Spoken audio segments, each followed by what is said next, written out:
Hello and welcome to Punk Rock Academic, the podcast where the rebellious spirit of punk rock meets the halls of higher education. We dive into the stories of those who break the mold, challenge the status quo, and bring the DIY ethos to academia. I'm Alex Yore, and with me as always is Dallas McCulloch, your guide through the intersection of anarchy and academics. Get ready to meet the professors, scholars, and students who are as hardcore about their studies as they are about their music. Let's turn up the volume and tear down the walls of convention. This is Punk Rock Academic. Ahoy hoy, Punk Rock Academic, Episode 9. This episode features Sam Maynard, PhD. Sam is currently teaching history at a prestigious New Jersey private school. Prior to that, he was adjunct faculty in the political science department at Monmouth University, teaching courses on international relations and Latin American policy, among others.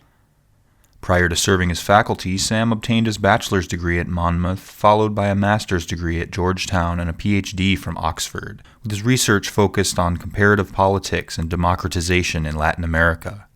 Dr. Maynard also happens to be the guitarist for the New Jersey-based hardcore band School Drugs. They have developed a significant following among devotees of that 80s hardcore sound. School Drugs has toured extensively in the US, UK, and EU. Sam is truly a punk rock academic. Let's get into it. Hey, what's up? We're talking with Sam here. Sam, say your last name for me. Maynard. All right, well, it's easy. So Dr. Sam Maynard. I should know that. I listened to Tool. So from the band School Drugs is how I know you. And I guess I'd first seen you guys opening for Negative Approach near Yale last April, I guess. I don't know, last fall maybe. That was in December. That was like almost a year ago. Yeah. Yeah. And it was wild because I brought some Yale students with me. That's right. I had a couple acquaintances who were, into like, I don't know, fucking Fall Out Boy or, like, I don't know, My Chemical Romance and shit, 22-year-olds. I'm like, I'm going to take you to go see Negative Approach in like a really fucking, like a house, kind of like a dilapidated house turned venue sort of bar. Ferry Street Station is a very interesting place. We played there a couple of times, a few times, but it's got the vibe of like, it's like a local pub, but also a living room, right? Like it's hard to explain. It's weird. There's carpet everywhere, like that. Yeah, that kind of thing. And being from Detroit, or, I guess living in Detroit, being from Michigan, it's seeing Negative Approach in a room that small is also very strange to me because I've never seen them play for fewer than like, I don't know, 1,000 people. So it's a wild environment. That was fun though, because we played 2 nights with them, but that was the second night. And the first one was at this place, Hativo. I don't know if I think that's how you say it, but it's in Pittsburgh, and it was much bigger. No Time played on that gig too, so it was cool. That was for cool shows. Really fun. Cool. But yeah, so I guess I met you guys from there, and then we were hanging in Belgium last June with I was there with Mustard Plug, and turns out you guys were all secretly a bunch of ska kids, which I thought was comical. And I found out that you have a fucking PhD from Oxford, which is absolutely wild because seeing you tour with Negative Approach and touring with Europe and in Europe and whatnot while maintaining being a professor. Sort of. Yeah. Like kind of jokes count.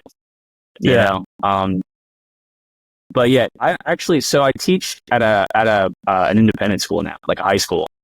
And I started doing that in October, and it's fun. It's like harder teaching. You know what I mean? You teach longer hours. It's just sort of like a teaching gig, and it's really fun. But like, yeah, so I was teaching at Monmouth. I had a lot of time to tour when I was doing that. So that was the upside. So your PhD is poli-sci? Yep, I studied comparative politics. So like the way that I explain this is there usually like 4 subfields, right? American has its own thing, right? Like typical IR, international relations, political theory, right? So that would be like the philosophy, like the higher end sort of intellectual material. And then comparative politics is like, I describe it as like you study the politics inside of other countries, right? So like US doesn't really apply, right? Europe only in certain ways, but you really study the developing world mostly, that kind of thing. At least, where I went. So I studied Latin American politics. That was my specialty. Did a PhD in that. That was kind of like an argument about political parties. Went to Buenos Aires to do the field work, and that was all at Oxford, right? So that was like kind of what my world was, like democracy and democratization, right? Like how does a democracy happen? That's a big question in the field. Authoritarian regimes, that kind of stuff. Kind of like, generally speaking, world politics, more or less. Right. Did you get back from Buenos Aires adding the sound to every word that's a double L? So I've been there like a handful of times, like over the past 10 years. And one of the times I went there, I took Spanish lessons. And like that was, you learn the Castellano, sort of like how to say things properly there, right? But like it only works there. If you go to Mexico and start talking like that, you'll probably get made fun of or something. You know what I mean? Understandably so, like, yes. Like the rules are a little bit weirder in Argentina, but I love it very much. I traveled there once and I just wanted to study it. So like, that's why I kind of focused on that. Cover some of the academic basis here, but music wise, I guess, what was your introduction to music just in general? My dad was a musician and both my parents loved music. So like we were young and we were listening to like kind of cool stuff. You know, they loved Bruce Springsteen and like Elvis Costello and like that kind of stuff. We started playing music, my brother and I, like really young. Our first band, like our first band was a ska band. We like heard Catch-22, Keys Be Nice, and we were like, this is who we are. So we started playing like all kinds of stuff. We were like 13. Like our first band was in middle school, like in 7th grade. We kind of started playing all instruments. So like that's the musical side of it, getting instruments and kind of like learning how to play stuff like that. It was all ska, dude. Like Mustard Plug was a huge band for us. I remember the first CD that I got, it was like the compilation disc and it had like all the hits on it. And I listened to it nonstop. That was big. I was really into like punk ska. So like Mustard Plug, MU330, Catch-22 was a big one. Big D was a big one too. I think we played with them. There was a lot of bands that we played with. Do you guys know Westbound Train? Mm-hmm. I definitely know Westbound Train, yes. So we would play with them a little bit. And this was like, we were like little kids. Like playing these shows. It was silly. I probably sold you a t-shirt at Sayreville in 2007 or something. And you were like I was a drunk dude with a beard and you were a child or something. Oh, there's like an over 90% like probability that absolutely happened. I mean, like my first show at Starland was Ska's Dead. I don't remember which one it was, like 1, 2, or 3. There's like 10 of them, but like it was the one, like I remember the bill. It was Streetlight Manifesto closed, like headlining. MU330, Voodoo Glow Skulls. I might be missing one, but I know that this band played. They were a New Jersey band called the Super Spec. I will be impressed if either of you know them. They were Super Ska, and then they changed their name to just the Specs. The Specs. And and they became kind of like this, like kind of weird, like edge rock with a trombone kind of thing. It was a transition that did not go in the Rude Boy direction. So that's all I know about that. But yeah, that was my first show at Starling. So like, we started playing really young, marching band, like all that stuff. Yeah. I think like me and my friends, my brother and our close friends, we were at our core. Green Day was a huge band for us. Like we got into that when we were young. We were kind of just like that, right? We were plugged into that shit really early in our lives. So there was that era where every ska band pretended they were never ska, and they all became an emo band or some sort of sensitive indie rock, with horns. So even like Real Big Fish had a single where there was like no horns and it was like an emo ballad, and Less Than Jake did the same shit. The exceptions being some of the ones you just list, Voodoo Glow Skulls never did that. Mustard Plug never did that. Toasters never did that, but for the most part, that was the fucking move. So was that the point where you're like, all right, fuck this, I'm done skanking. Let's start put on some hardcore or something more legit? We would stay true to the bands that we like. Trends would come and we would definitely get into certain stuff a little bit. Like hardcore came a little bit later, right? Like when we were older, and I think it takes this may sound stupid to say, but I do think you have to gain a little bit of maturity to get into certain bands. Hardcore world is kind of like that. It's funny because I remember what you're talking about. I remember it vividly, like the mid 2000s, and the ska kids are kind of mixing taste and music culture with like Taking Back Sunday and that kind of thing, like those kinds of bands that are like really big at the time. And yeah, like all those bands try and like, let's do one without horns, you know, like that kind of stuff. Less Than Jake, I remember they did that. We'll add a Moog keyboard and skinny jeans. Exactly. Yeah, it was like we can be a little like Motion City Soundtrack and like kind of get away from like the goofy horn stuff. You know what I mean? Yeah, but like now we got into hardcore a little bit like end of high school. Like when we were going into college, there were a few hardcore bands that we really liked. It's funny. I actually just saw over the weekend. I was in DC for Dillinger 4 and Painted Black. And those shows. Yeah, and it was fucking awesome. It was fantastic. You know, rad stage diving at St. Stephen's Church. Like that was fun. But Painted, like just mentioning, like Painted Black was a huge band that got me and my brother into hardcore. You know, I love them.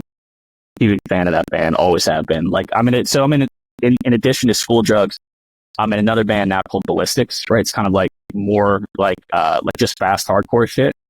But like those, Painted Black's a huge influence for that. Like those kinds of bands that are like, yeah, we're hardcore punk, but like we're like that kind of stuff. It's sort of where we lie. Yeah.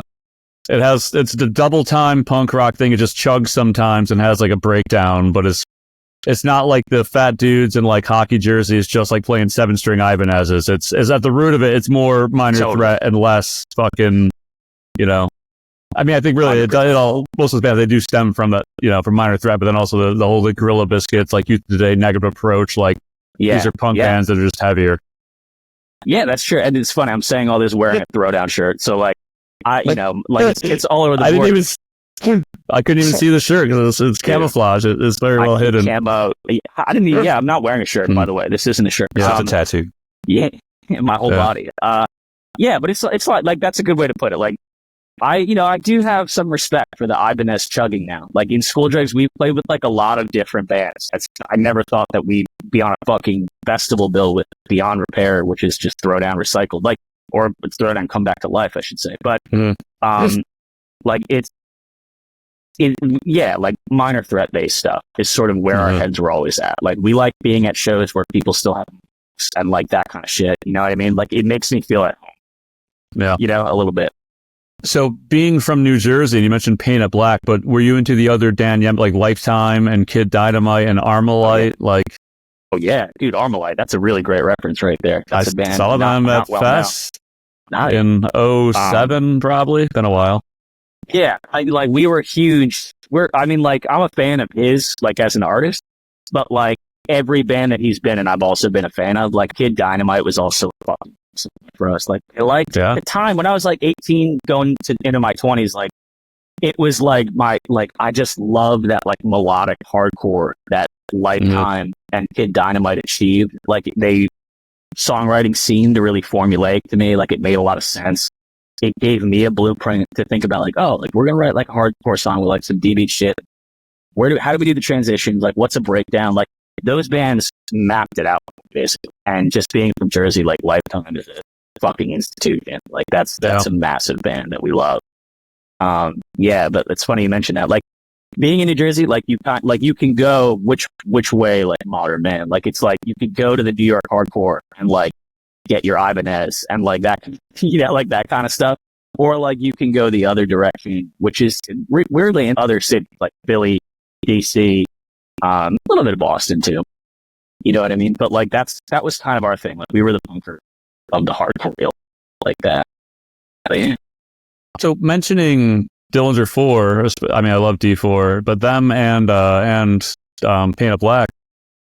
I mean the drummer for D4, I know he's got a doctorate, and Dan Yemin has a doctorate as well. So like and neither of them are in poli-sci. They're anything that seem less related. But the political science thing, I think it's cool being able to talk to you on that because it seems so intertwined with the punk world and and the hardcore world for sure. Where a lot of these, I'm sure we probably have pretty similar political ideology. Where I learned about a lot of this shit from listening to Against All Authority, or Against Me, or a lot of these sort of bands that are like, before the internet was so widespread and news was on constantly, it was like I could learn about Mikhail Bakunin from hearing a punk song, or like, info shops and libraries that would be set up at punk rock shows with, like actual left-wing ideology and activism going on?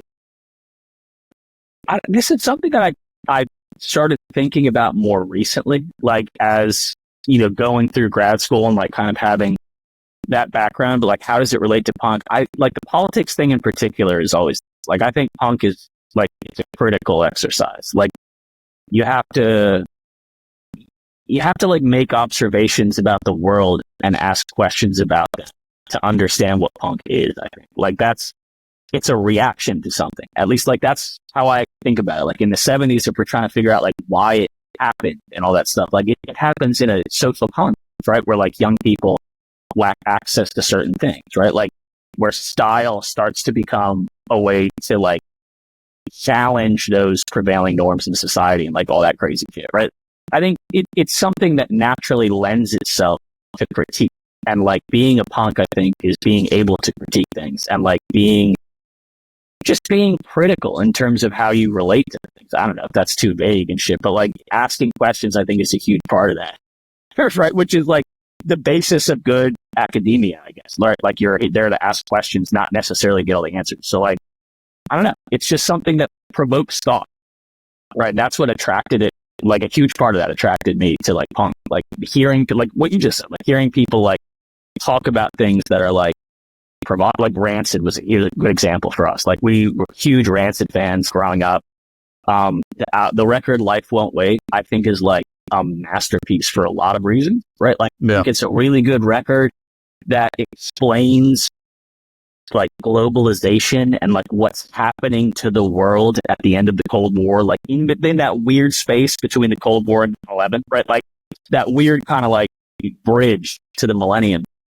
It captures weird, very smart and like critical statements about the world. And like, this is, we're talking about Tim and Lars. Like that's what really, it was cool because it's like, yo, these dudes can be just as smart as academics and academics can often be as punk as these dudes. So like, it's just one of those like tautological things in my life that like one reinforces the other, And that Vic Ruggiero from the Slackers, I know he was involved in quite a few of the songs on that album as well. And I mean, they've always been a quite critical of a lot of social, aspects of society, specifically, the racism, classism, homophobia sort of shit. That's always been. Yeah. So I think when you're talking punk rock, you always have you've got that Sex Pistols, side of like, whatever, and the casualties like pissing in 40s and spray painting shit. But you're talking more like the Joe Strummer, the Henry Rollins, like the punks that know how to read sort of shit. That's a really funny way to put it, and also true. That would describe me to a T in a lot of ways. I gravitate toward that world, and I don't know, because I like Henry Rollins, but some of the stuff he says sometimes just like, did he like, what are you saying? Like that kind of stuff. I'm a huge Black Flag fan, like all that stuff. Yeah. But you mentioned somebody else too, Joe Strummer. Like Joe Strummer, like Ian MacKaye. Prime example of like very intelligent social commentary sort of stuff. And I think with School Drugs, your vein of shit. I mean, Gorilla Biscuits, another prime example. They had a lot to say. They did, yeah. You're kind of hitting something about me that I'm sort of like I realize it more and more about myself. Like, you know what I mean? Those things do appeal to me. Like I appeal, or I gravitate towards people who have messages, and like maybe I don't agree with all of it or something, but like I like, it's interesting to me when people have things to say, like not just pissing in 40s and spray paint walls. Like that never appealed to me because I don't know, I just was never like that. You know what I mean? Like I'm not going to break your shit. Like I don't want to like provoke you just for the sake of it. Like, spray painting is cool, but like, I'm not going to spray paint your mom's kitchen just because like, the casualties did it. Yeah, exactly. Right. You just got to yell out the punks and you can justify any fucking stupid behavior you want. All right. If your family member is like, pro-apartheid, I'll spray paint their kitchen. Like, you know what I'm saying? Yeah. So like, that's the cleavage there. Like you can spray paint kitchens. You just have to do it for a reason, like you have to do it for justice, bro. Like that's what it is, I respect, I respect that. I think we sort of know the answer to this question based on the trajectory you took post high school, but like what kind of student were you in high school, middle school, while you're playing in these bands and everything? Great question. I was not a good student in middle school. Like Okay. before I got to college, I don't, can't be necessarily true, but like, I don't remember reading like a single book, like in school before I get to college. You know what I mean? Like, it's like that. Like, we are playing music all the time. And like, we weren't lazy. Like, that's not, and when I say we, I'm talking about like me and like the friends that I hung out with and stuff, like the group I was with. Like, we weren't lazy because we were all really good musicians. Like, we all like were in the drum line and marching band, and we fucking practiced really hard and like 2.5 hours twice a week, like more than that in the summer. Like, we were good musicians because we worked hard, but like, we just didn't give a shit about school. Like, no one was there to tell us why it was important. No one could really, and this is where I blame teachers to a large extent. Like, being one now, it's funny, but like, they didn't really, like, where we grew up, it like wasn't clear. Like, it was, attention wasn't given to every student. Like, it wasn't like, you know, I'm going to school for a reason. The adults are like helping me and mentoring me along the way. Like, in all of these cases, it was just kind of like typical public school. Like, you're there. If you're in the middle, like, you have to figure out just how to get through, like, in a lot of ways. So we just chose music to do that, right? Like, our studies were not that important because like after high school, we were all under the expectation that like, we're just going to keep playing music and that'll be easy. You know? Like, not really thinking about it, you know. But when I got to college, it was different because I met professors who just totally changed the way I thought about it and showed me what these things could lead me to. Like, if you study hard and you do some cool things, you can travel. And if you travel to cool places, you can go to schools and like study these places, right? And if you do that, you could spend your life like the rest of us off in the summers talking about the shit that you like all day with students who were like eager to be there, right? And eager to learn. And like, that's what appealed to me, like the lifestyle of teaching and being like a scholar on some level, right? Like, you don't make a lot of money, but like, at least you can sort of maintain control of your life in a way that other occupations don't grant. Right. That's sort of the way I see it. Like, being in that world, it's just kind of nice. You get a lot of freedom. And can you kind of tell us a little bit about your path after you entered university and you sort of did this full circle sort of thing where you went, you went to school in New Jersey at Monmouth and then, master's, doctorate, and then back to Monmouth as faculty. Can you kind of talk about like your path through that? And was that intentional to come back to Monmouth at the end? Yeah, it wasn't, Mm-hmm. But I think like coming back to the state after Oxford was sort of like the fourth, like, well, I could have stayed there, I guess, you know what I mean? But there were reasons why I came back. And like, part of that was music. Like, I wanted to continue playing music, and the musicians that I like to play with are here, right? And Josh was a huge part of that from School Drugs, right? Like, I wanted to play with Josh, right? Crazy good songwriter, like good musician, good ideas, visions, like that kind of stuff was driving me too. Like, I remember, it's funny, one of the first shows that I went to when I came back to New Jersey was School Drugs. And they released Modern Medicine before I joined the band. And I was at the release date and I was like, holy fuck, like, this is the best band around. Like, I want to play in this band, So like, it kind of like churned into that, like getting back here and just sort of linking up with people and Josh and, that coincided.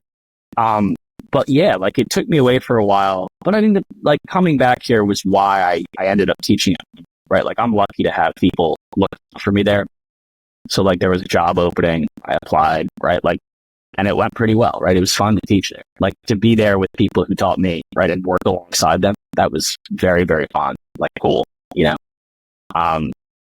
good experience too. Not a lot. And like, the first year or the first like full year I was there, it was like 4-4. So like teaching 4 courses every semester, like both semesters. And like, that's to do at like when you're just getting on like to the job, it's a lot of work, right? A lot of prep time, all that stuff, But like, it was kind of like a happy accident to answer your question, right? Like, there was no real like big intention. I was kind of like still deciding like what to do, right? Like, at the end of the degree at Oxford. I think certain people like had more of a vision than I did. I was just like, I just want to get a good teaching job and play music, so let's try to do that, Yeah, somewhere where you already sort of had a network set up and, people both on the academic and the musical side sort of in your corner already. Yeah, exactly. Yeah, that's huge. Totally. Yeah. The world was still intact, right? So like, And the touring part kind of just came along with that, right? Like, I know Josh was trying to do a lot of stuff and sort of build the touring repertoire of the band. And we got to do a lot of really awesome things in the past few years. I've been lucky enough to be a part of, so like, it's cool, being able, it's like, to be honest, it feels kind of cool too. Like, when you're like out there on your road and like, got to think about class and stuff. And like, like it's two worlds that you're kind of getting to take part in at the same time, so like, it's hard to maintain, but it totally is worth it. It feels worth it when you're playing your set in Belgium and you look over and Milo Ackerman is watching you and Mustard Plug. That's definitely the payoff there, right? Like that. Yeah, that's a really good point. I mean, it's funny you mentioned that because like Prac Rock, like it was almost like, you guys will get this too. It's like academic people, but like it's like being at a punk conference, like it's a conference for punks. Like, you know what I mean? Like you're there, you're like, oh, like I know your band. Like, and like in the academic world, it's like, oh, like I know your book or your paper or whatever, like what you're all about. And like, it's just funny. Like it's very, you're like, Ackerman at Alt 1983. Crazy. Yeah, exactly. Yeah. Oh, I love that citation. Yeah. It's hilarious. I think the oldest citations were a little better, if you ask me personally. It kind of got a little too corporate towards the end, but I like your classical work. Yeah. Before you, you branched off. Man, I saw that poster session in 2006. Oh man. Oh, right. For $5 in a basement of the Turd Mansion in Lansing. It was killer. Yeah. But that was like a dream come true that day. It was crazy. Like very, very cool. Like, and as a smaller band like us, we drive in the crazy van and like we show up and everybody's got a tour bus a lot of the time in Europe. But like being around that and being treated so well by the Prac Rock folks, like it was cool. It's just a cool experience. Like it was. Yeah. I mean, that's the prime example of like, you were opening the small stage, so it's like you are like you're the shittiest house in a really nice neighborhood.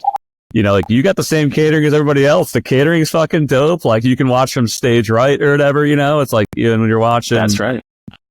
All that shit. That whole day, I should tell that story real quick because like that whole day was it was fucking weird. So we had to play the night before in Innsbruck, Austria, and we got which off is stage. Not close to Belgium.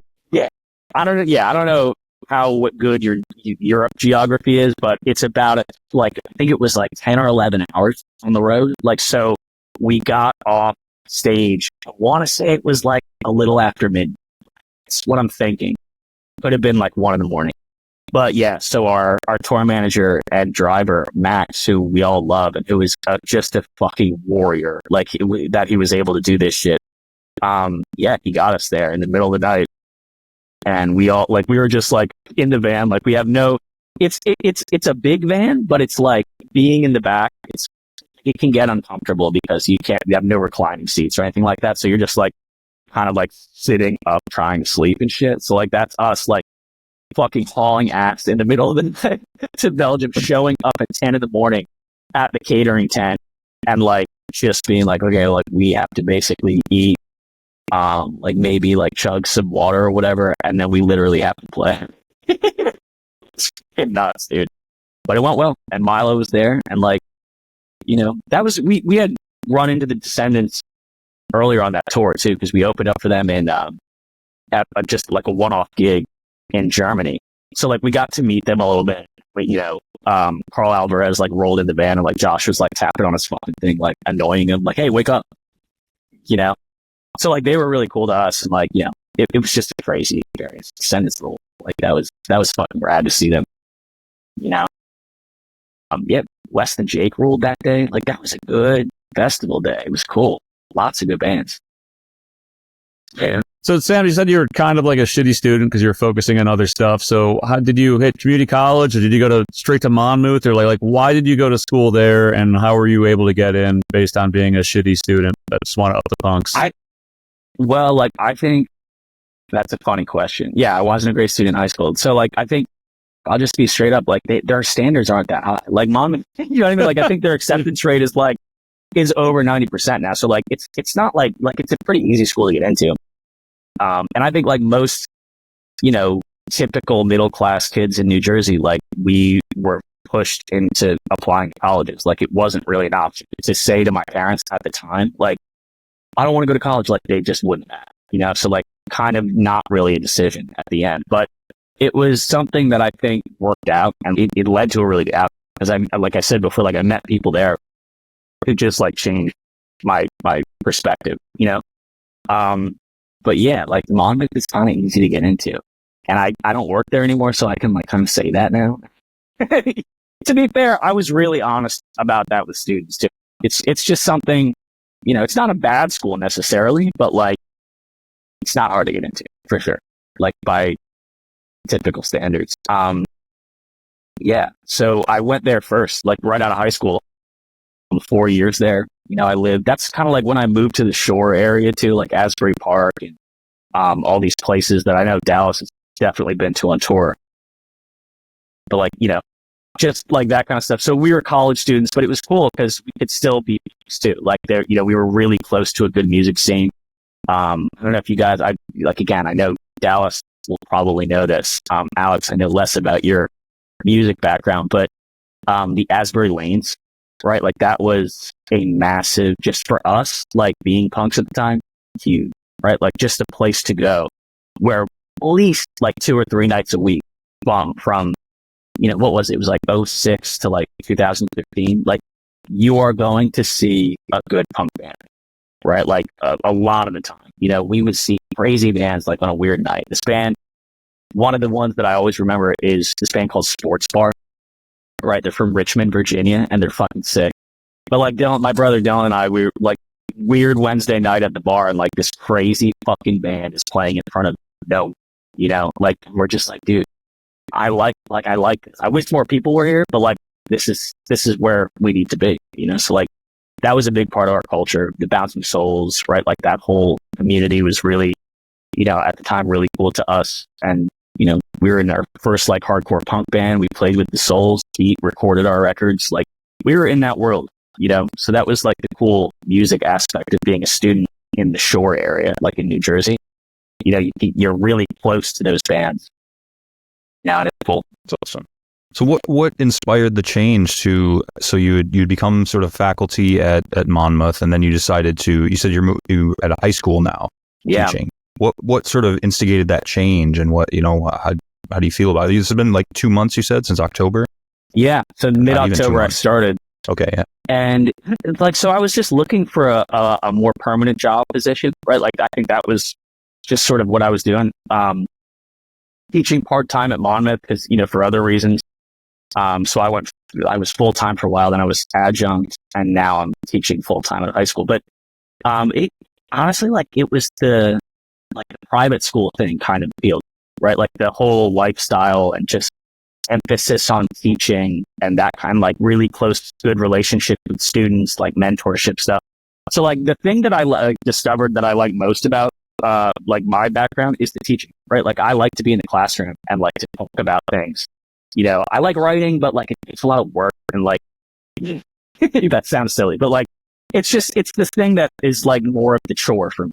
Right? Like the writing and the research. So like, I just like to teach and like to write on my own terms and not have to worry about like journal submissions and like this kind of stuff. So like, it's fun to do it on different terms and like with maybe a little bit less pressure. Like, I'm editing, my dissertation now that's being published, but like I can take my time with it and like do it in a way that maybe is less, demanding, right? Over the long term than, being at Oxford and like having to focus on your dissertation every day. And like, you guys will understand, like writing it every day. It's like, it's almost like a labyrinth that you can't escape sometimes, right? So like, it doesn't leave a lot of room for like the other things, which I really enjoy. Like, so being in the classroom is like my favorite, that was what was driving that transition.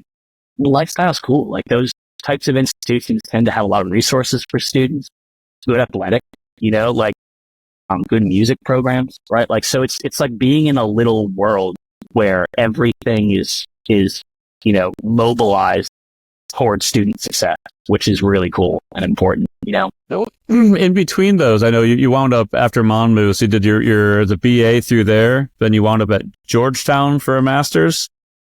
Yeah. So you must have done pretty well during your undergrad, huh? Yeah, I did. I turned it around big time. Like it was, it was all, I started just doing political science shit. Like every class I took was politics.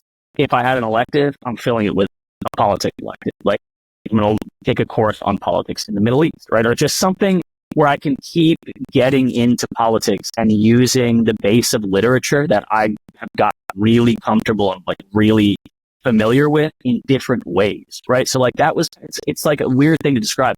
But like when you're like an area studies person, like, oh, I'm going to study Asia. Oh, I'm going to study, European politics or something like that. Like you have a central pillar of literature that's going to help you, right? Like understand the political world. And it's like literature, like what is democracy and how does it happen in society, right? Like it's sort of thinking about political development over the long term. And it can be applied almost everywhere, right? Like if you're thinking just in general terms, like all of it's really generalizable and like makes a lot of sense when you're studying, different places. So I wanted just more, right? Like in a sense, like I wanted more case studies, right? To apply that literature to. So like I would think politics course in India, right? Politics course, just to learn, right? About different places. So like Monmouth was totally different than high school. Like I was in a different world, than all this. And I could not get enough of it, right, at the time. So yeah, like that took me right to Georgetown, where by the time I got there, I remember getting the summer reading list, right? Like I got in the program, like committed, like, yeah, like let's do this, DC. And they emails the list, and it's just shit that I've already read.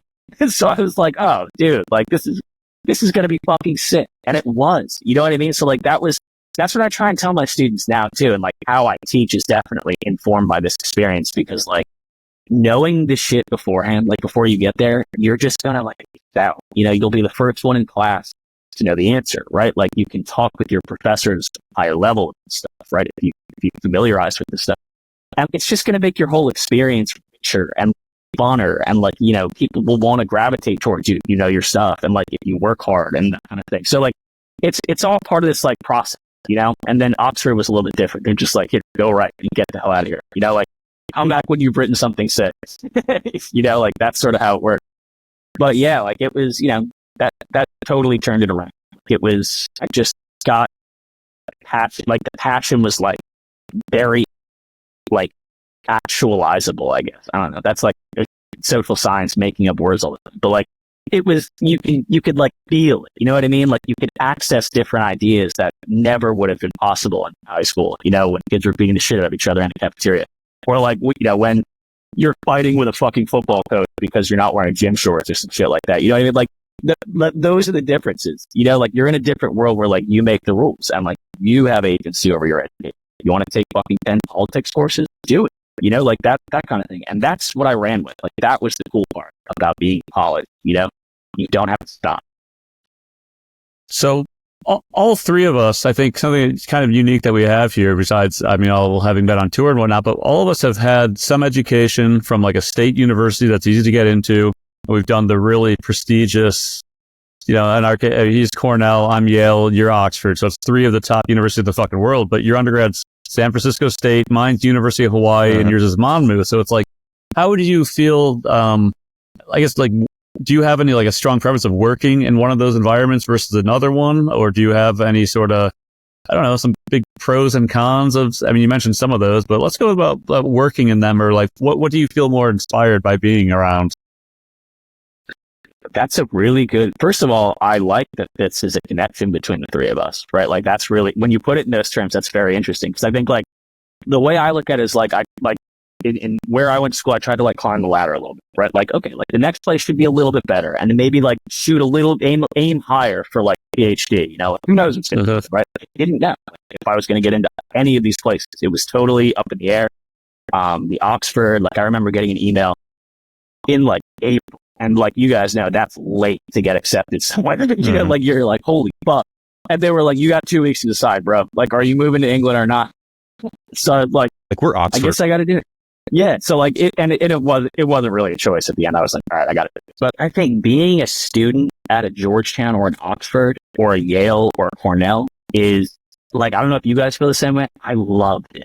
Like it was basically like, on the one hand, as a younger student, like in your 20s, you kind of have like the confidence of like, okay, like I'm in this school, I'm in this place that's really hard to get into, like, and I'm not like, I come from a different background than a lot of the people here, right? Like I found that almost immediately. Like when I showed up to Georgetown, I had fucking green hair, like, and I was sitting in class, like clearly different, like that kind of thing. And like, we know a lot of these students come from like wealthier backgrounds, like places that I would just not have experience in my younger life, like as a high school student or something like this. So like, it felt like reassuring, like in a lot of ways, like, oh yeah, like I belong here too. Like this is a place where, and like, where I feel like I can do well, right, in those ways. And it's, it's not always like that for people, but like, I just enjoyed it. I thought it was cool. The opportunities that you have access to are like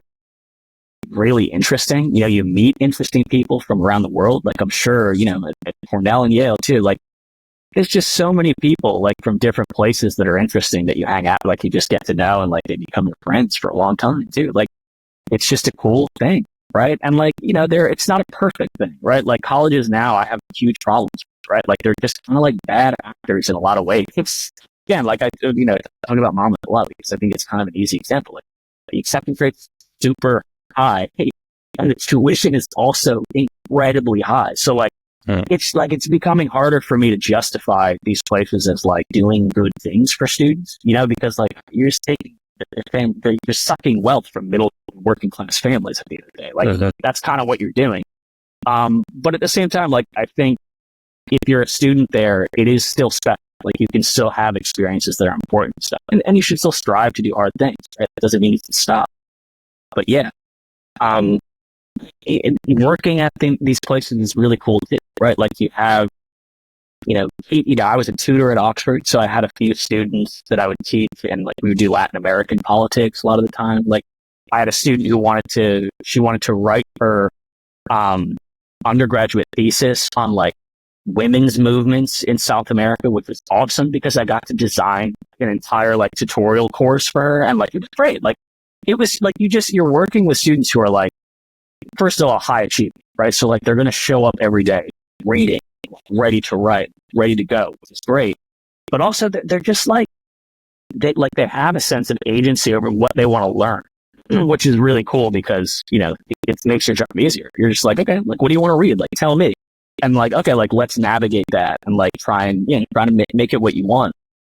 So working there was sick. And like the place I work now is pretty prestigious in New Jersey, right? Like it's very low acceptance rate, like these types of things. Like it's one of those high schools where you have to interview and do all the stuff to get into.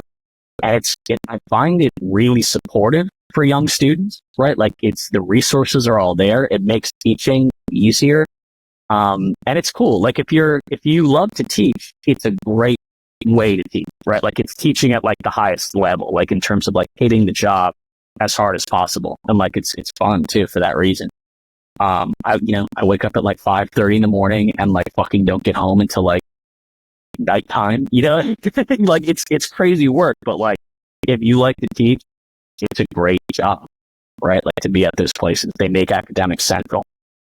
So I guess coming from political science background and obviously having a pretty leftist approach towards things in general, do you feel that college is an equalizer, or is it, or maybe it's a double-edged sword? Thinking of, and I guess like, so Alex and I mean, we both grew up.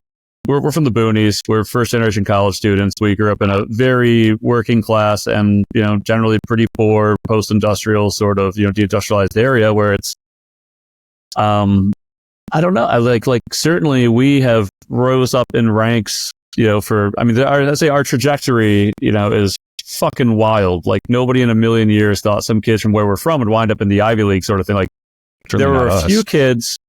No, totally not. He was stoned all the time and I was drunk. So, yeah, but so there are certainly some cases, but like, is that, I don't know, like what needs to exist in order for working class kids to have a decent shot of living a life better than our parents or grandparents had? Because at least where we're from, that's not the case. Yeah.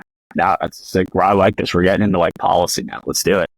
I don't think it's not an equalizer. at least like it used to be. I think like there's been a lot of recent statistics that have come out that are saying that because of student debt and all of the things that you accumulate and the income that you miss out of, right? If you stay in college longer, it's becoming a wash now, right? Like, you know, it used to be like, okay, like you're going to make X times more because you have a college degree. Now you're not necessarily making right. So like, it's definitely not an equalizer like it used to be. So like, there are obviously exceptions to that. Like, I'm sure, you know, you know, some people will, and it will work out that way, but like, you can't say that on average anymore. Right. And I think like first of all, to give like more working class kids or like just people you're right on the, you know, not, being looked out for, right? And like to do that, you need to make it either more affordable, right? So like, I think you need to wipe debt away, right? Like, I think this is just a kind of a no-brainer, and people are worried about that. Like, they don't like to say like cancel the debt because like, okay, like, well, you know, it will set a bad norm, and all of the economists tend to say this, like it's about norms. If we cancel it now, people will expect it to be like all this stuff, but like, we shouldn't have college debt. You know what I'm saying? Like, these are things that I think are very simple. You know, free healthcare, free education. Like, I think those are things that I will always support, right? So like, because I think they lead to better outcomes. And like, you know, like I said before, our story in my house was that college wasn't really a choice. And I think that that's a mistake, right? I think kids should be given a choice. And like, the way to do that is to give more options to people, right? Why aren't we, you know, like trade schools and all these things that need to be revitalized and like funded and actually designed with good intent and like in good faith, you know, not just like the trade school sponsored by the Koch brothers, right? Like this type of bullshit. You know what I mean? Like it's just very, I think it's simple. Like we need like massive state funding and like redistribution, and we need to have this funneled through the institutions of education, healthcare, and other stuff too, right? So like, you know, I think the dual problem is that you have way too much debt. It's predatory. It's something designed to keep people down, right? That kind of thing. And you know, tuition is way too high. So like, it's a self-reinforcing cycle that if you're working class, you're gonna get preyed upon by predatory loan industries and these types of things. And it's just gonna be harder, right? Like, it's not necessarily easier to be in college in those conditions. It's harder to learn, and you're worried about how you're going to pay your way through. And these colleges don't bend, right? They have made it clear that it is a money-making enterprise, right? I mean, these protests have made that really clear, right? Over the summer, and you know, against the genocide in Gaza, these types of things. Like, now you have schools that are arresting their own students for protests, right? Like, these are the kind of weird neoliberal schemes that we have. And then you think like, okay, it's no wonder why these people like necessarily lower tuition and like make it more accessible for people. Like, they will call them funds, you know, like that kind of stuff. So yeah, I don't know. I have a big problem with the way that colleges are designed and run today. And that was honestly, it was a little bit of the decision driving me out of it, you know, like that kind of thing, you know, from some problems, Dallas. Yeah. Well, I think that we're in a privileged position where we've been able to tour a lot and be able to visit a lot of these places. So like, from hanging out in Western Europe, especially the Nordic countries, I think that's, you know, more, I'm a big fan of Iceland, especially spent a lot of time in Sweden and whatnot. And like, trying to explain to those people about how we have college debt or medical debt, like they don't fucking understand this as a concept. Like, it's just so absolutely foreign. So do you find yourself interacting, I guess, with a poli sidelines when you're on a punk rock tour, you know, hanging out in some fucking European country? Just like, do you find yourself kind of getting qualitative, you know, anecdotes from people, from just kind of schmoozing them about like how their lives operate? Oh, all the time. I mean, like, this is one of my favorite things about touring, Europe in particular, but really anywhere, right? Like, I you know, like being an American out in the world, right? Like, I love it because people are not shy to tell you, like, to criticize the United States and these types of things. And it's cool. Like, on the one hand, like, they're totally right. Like, we have a society that like totally has morphed into the worst version of consumer capitalism one could, right? Like, this is the scariest time to be alive in the United States, I think. It's weird. It's cyclical. We're in like the neo age of anxiety.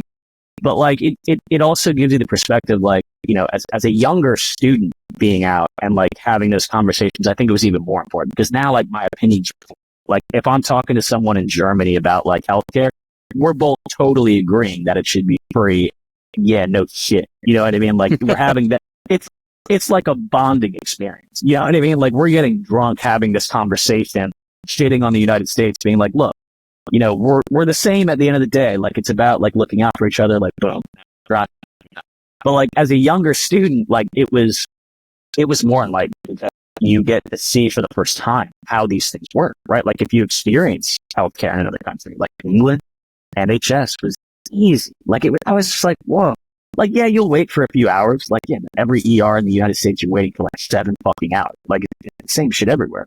The difference is at the end of it, right? If you need your prescription or your antibiotics or like your procedure or whatever, it's going to cost like a bottle of pills when I was there was like 10 fucking pounds, 10 quid. Like, it's completely different. Like, you're not going to fucking go broke because of your health. And that's just a huge human right. Like, you know what I mean? So like, when you see that for the first time, I think it's really, at least it was for me, right? Like, and you can kind of understand, okay, like people think differently in different parts of the world about this. And even though no country's perfect, England certainly is, right? But like, they figured out that like, hey, maybe we should like, you know, have health services for people. So like, you don't have these problems, right? It just seems common sense. And like, America seems like a fucking enigma, you know, as a result. But yeah, I that's qualitative. I mean, like you said, the magic word, like it is like almost having an ethnography, right? Like being on tour also with someone like with a social science.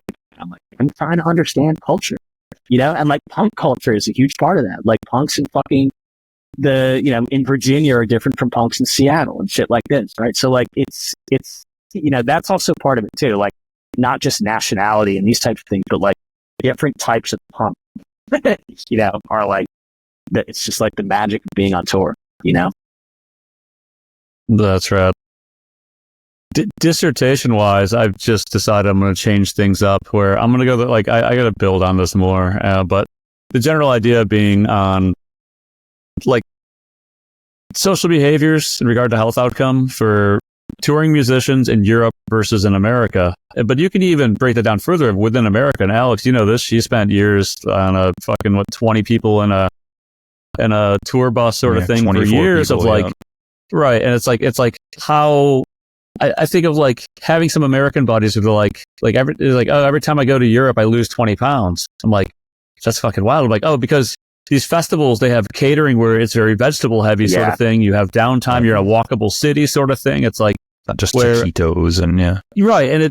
And like I live like that anyway, so I don't lose or gain weight in Europe. But if you like eat McDonald's and play video games all fucking day, like then yeah, like living more of like kind of our lifestyle of actually exercising, eating some vegetables sometimes, like fucking absolutely, it's gonna have it's a built environment drastically altering how people's lived lives are, which has, you know, measurable health outcomes. I don't know. It's a fascinating situation that I'm sure we've all probably experienced in different places. What's the fucking worst thing you've eaten on tour? Play the game. I mean, okay, what do you got, Alex? I have to think about this for a second. It was deep fried, whatever it was. You were playing fairs and shit? Yeah. Yeah, we played a lot. There was a lot of festivals. We did a lot of stuff like in the South. Yeah. They got stuff in like Louisiana. So we got some like gnarly fried food and dude. You know, deep fried Snickers bar kind of shit. It's gnarly. I had a deep fried Oreo once in my life and it was good. Like it tasted really good, but like it's almost like eating like something with the density of like uranium. You know what I mean? Like how could something be this dense? Yeah. It's got 92 protons per atom in there. Yeah. Yeah. It's like I'm weighed down by the, you know. My answer, and I've been vegan for a long time, so that rules out most of the gnarliest shit. But prior to, I was vegetarian though when I first started touring. So back in like 05 or 06, I used to tour the Flatliners. And I remember I was driving back from Toronto back to Michigan and I had like $4 to my name. And I stopped at a gas station. I bought an egg salad sandwich. And I was so hungry. I took one bite and I'm like, nope.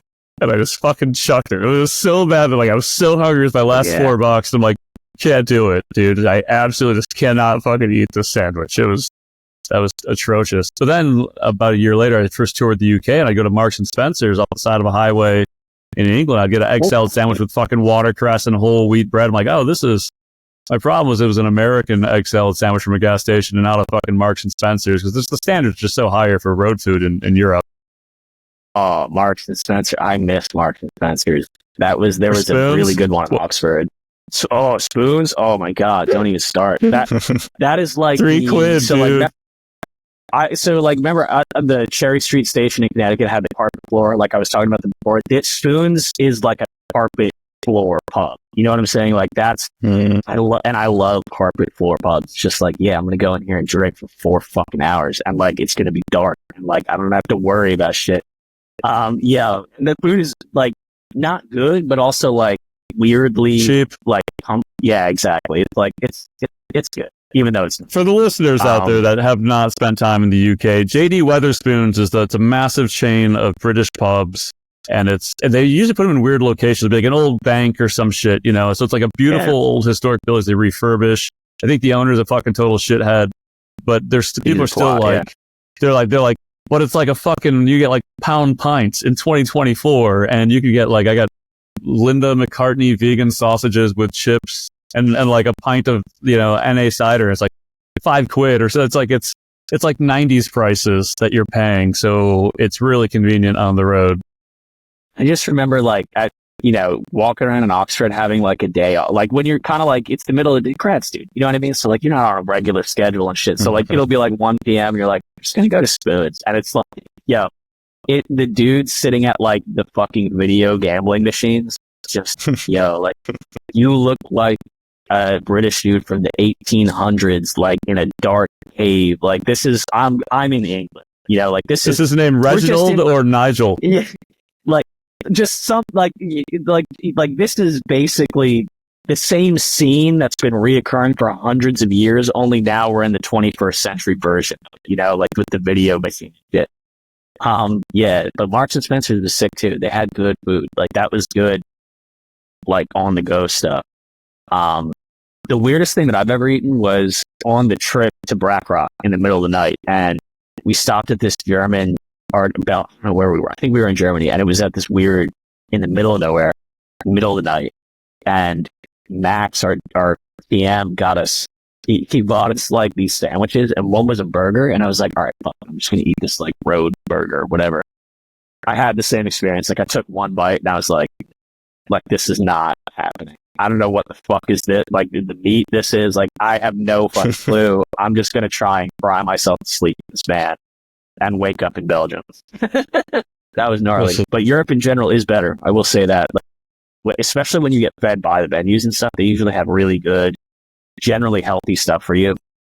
And it feels better to be eating there, I think. Absolutely. Yeah. Alex, you got any other things before final 3 to break down into? I think, I think that covers it. Covers all the things I wanted to ask. Fuck yeah! As long as we got a good thing about Spoons and Marks and Spencer's, we're in good shape. We'll get Tesco on the follow-up one.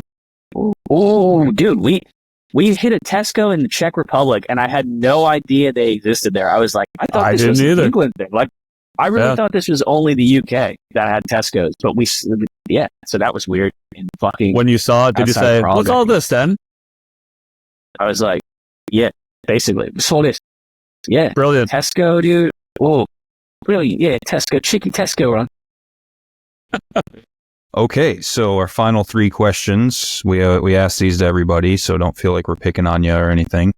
All right. So the first one, Desert Island albums. Albums, like handful of albums. You take on the desert island. You got nothing else to listen to. What do you bring? Oh, this is tough. Okay, so how many? Give me a number, because this is going to be hard for me to narrow it down. 5 or fewer. Okay, 5 or fewer. It sounds like it's going to be 5. Yeah, it's going to be 5. All right. So I think one of them's got to be a Rancid record, and my gut tells me that it's Life Won't Wait, but it's a battle between that and probably an Out Come the Wolves too, just because that was a very special one. So let's say either of those Rancid records, because it's too hard for me to choose. This second one might be Energy by Operation Ivy. That might be another one. Just a very crucial record. I love it a lot. And that was fucking crazy. When we were kids, we got into that really early. If your next three are the Transplants, Tim Armstrong, and then Tim Timebomb, I'm going to be disappointed at us. So next it's going to be, it's totally going to be, what is it? Ghost Cities, Haunted Cities by... That's funny. I should just pick all... Tim Armstrong. I could go with Lars and the Bastards now, honestly. I'm just going to keep saying Rancid related shit for just to get it all out of the way, because there's going to be self-titled Lars and the Bastards. That record would definitely come with me. All right, maybe change to hardcore now. I would say probably Negative Approach, Tied Down. Right, that would be one of them for hardcore. Painted Black record. Yeah, there we go. I should have worn my Negative Approach shirt. That would have been cooler. What do you think? Probably Painted Black record. New Lexicon would be one, right? Just to get the... You'd do that over Shorter, Faster, Louder? Yeah, I would. Yeah. You know why? Because I think it's darker. It's a darker... It's definitely darker. It's what I think about in terms of matching together hatred for the Iraq and Afghanistan wars and the 2008 recession. So it's in that vein, you have a hard fucking socio-political record that's good commentary. And the riffs are just dark and weird. That's one of the things I love about Painted Black. The riffs I don't know how they think of some of the shit that they do, because it's so bass heavy. You know what I mean? And you'll have the guitar doing weird kind of bends and shit. It's not super hardcore riffy stuff. It's really creative and just kind of industrial dark. That record, it's fucking sick. So that's one of them. Let me think here though. There's got to be Dead Kennedys, maybe Four to Death. That would be. I mean, Fresh Fruit, probably one of them. Fresh Fruit, yeah. I always think School Drugs to me is basically like Dead Kennedys. I think the heart of that band is maybe if the Dead Kennedys were goth, maybe if Danzig sang for Dead Kennedys, that would be that kind of thing. This is tough though, because I could that's the thing. It's just an infinite thing. I could go on forever. I'm not sticking to the 5 rule. I'm sorry. Let's do a Smiths record too, just to be just for the sensitive side in me. The Queen is Dead might be one. Right, that's one of my favorites. All right, one more really good one. Yeah. Oh man. Insomniac by Green Day. That's also one that I love. Hard record. Harder than Dookie, I think, right? So it's a little bit faster. Yeah, I guess that's all that I can think of right now. But those would be a good handful of records. There's shit that I'm definitely missing that I would need to say, but you'll think of it later. I did my best. Yeah, it's good. After we sign off, I'm gonna be why didn't I say something cooler? God why did I say Marky Mark and the Funky Bunch? God damn it. Yeah, totally. Quick side note, just because you're poli-sci. Go for it. I'm sorry, wait. I did think of another one, and it's Government Warning, right? Their first EP would definitely be one. And I want to say just one more from a new band. Fucking Homemade Speed, right? Released a record, and it's incredible. Great hardcore, fucking amazing, right? So that's totally something that I would say. Yeah, dude. Quick side note, just because you're a poli-sci guy and discussing the Dead Kennedys, but Alex and I went to a TPP protest show in San Francisco, where it was Dead Perez and Jeff Rosenstock, and it was hosted by Joe Biafra, which is fucking wild. But I remember while we were there, we were walking around, we were like, wow, that guy looks like Tom Morello. It turned out that guy just was Tom Morello. That was, strikingly. Yeah. Yeah, that makes a lot of sense, actually. Tom Morello. Yeah. Did he do like the crazy guitar shit? He wasn't playing. He was just he was just mouthing on him. Yeah. Yeah. Feel a lot cooler if he did. Yeah, dude. That's sick. Jello is crazy. I saw him when I was a lot younger. Like I was 16 and the Bouncing Souls were playing, like they were headlining this fest in Asbury Park and like shut down like 4th Avenue to like build a stage. But Jello the Opera fucking did a set with a bunch of children playing this like the instruments. So he was like the front man and like the children were playing like Dead Kennedy songs. And I want to say HR from Bad Brains also was on that fest. It was the weirdest day ever. It was crazy. All right. Question 2, our penultimate question. What is a band or artist that you feel is really underrated? You know, a band that's a lot more people should know about. So let me think about this for a second, right? You can say a few. I know you're a talker. I could talk, man. I don't know if you noticed, right? If given the opportunity, right, I'm gonna talk, right? So another band, I mentioned the wrong band before. I said Homemade Speed because I'm looking at the tape right here, right? Let's grab it real quick, right?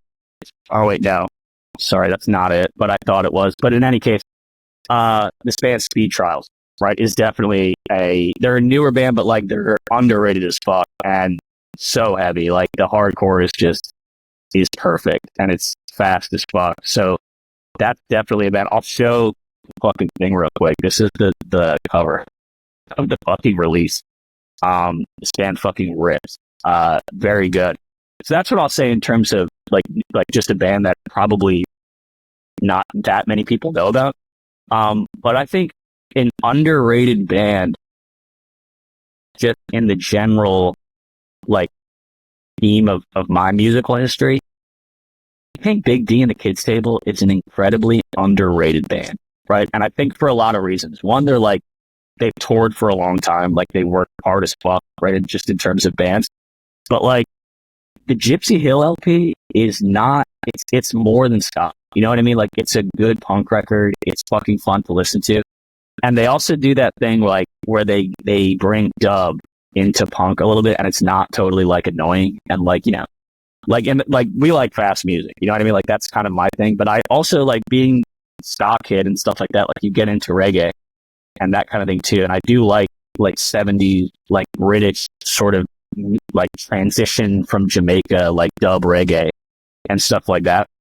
So I think like Dave McWayne just did it really well. Like I like his vision for that band. I think they're all like, I love Boston bands too. Like, so yeah, that's one that I will say. Big D is like one that I really have always liked, you know?